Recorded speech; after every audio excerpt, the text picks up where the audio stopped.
السلام عليكم halkaad nagala socotaan waa qadari naftaada asxaabta insha Allah maanta waxaa rabaa inaan ila wadaago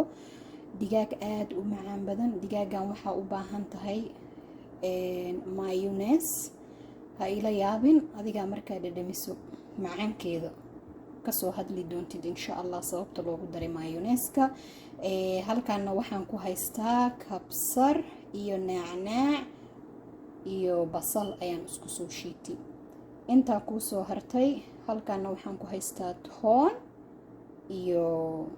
zanjabiil ayaan isku soo shiiday halkaana waxaan ku haystaa xawaaji fresh aan dubtay oo aan soo shiitay haruud hadba sidaa u taqaanaan iyo cusbo yar baaquli ayaan soo qaatay baaquligan waxaa igu jiro 2 qaando oo saliid olive oil ah kadib waxaan ku darsanayaa xawaajigii iyo wixii aan isku soo shiitay oo dhan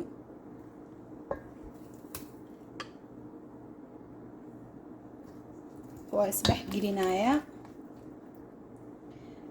sidaan markaa isku dhex gelisid hadda cusbadiisa waa dhadhamin kartaa waxaa kale intuu ku darsan kartaa paprika hadduu ku yaalo aniga hadda waa iga dhamaaday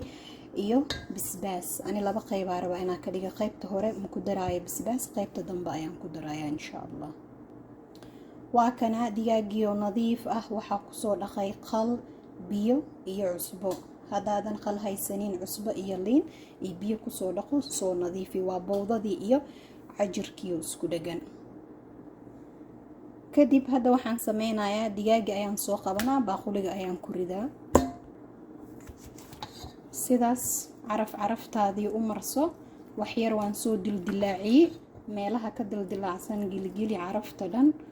ishcala ayuu ku soo baxayaa kadib waxaan sameynaynaa marka sidaan carafta u marsato 30 daqiiqo ilaa 40 daqiiqo faranjeerka inuu ku jiro ayaa fiican si uu dhadhanka gudaha uga galo marka dubta ishcala ayuu ku soo baxayaa qaybtan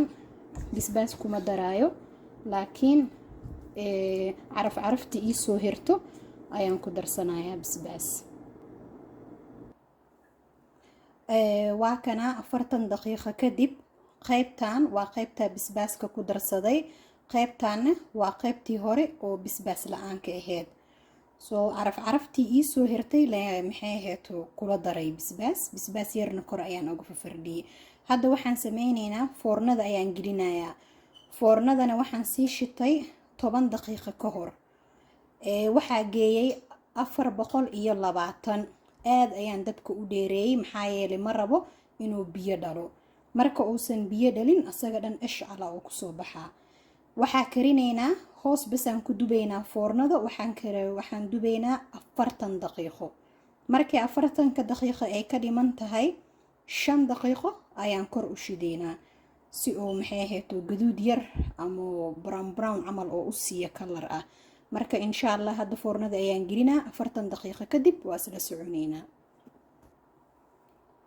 waxaan iga iloobay saxanka intaanan digaagta saarin saliid yar ayaan marsaday iyo markii hore 2 qaando saliid isticmaalay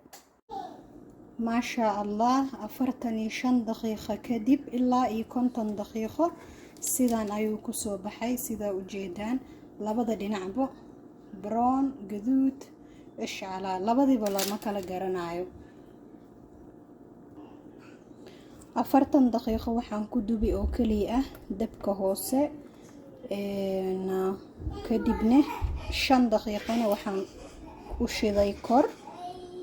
labada dhinac markaas waan u gadiyay markaan u shiday kor laakiin intuu hoos ku jiray ma taabanin wax dhan kuma sameynin asaga unba iswaxeeyay insha Allah waxaa rajaynayaa inaad ka hesheen tijaabiya comment ka soo bixiya like share subscribe kana dhinaciina waaye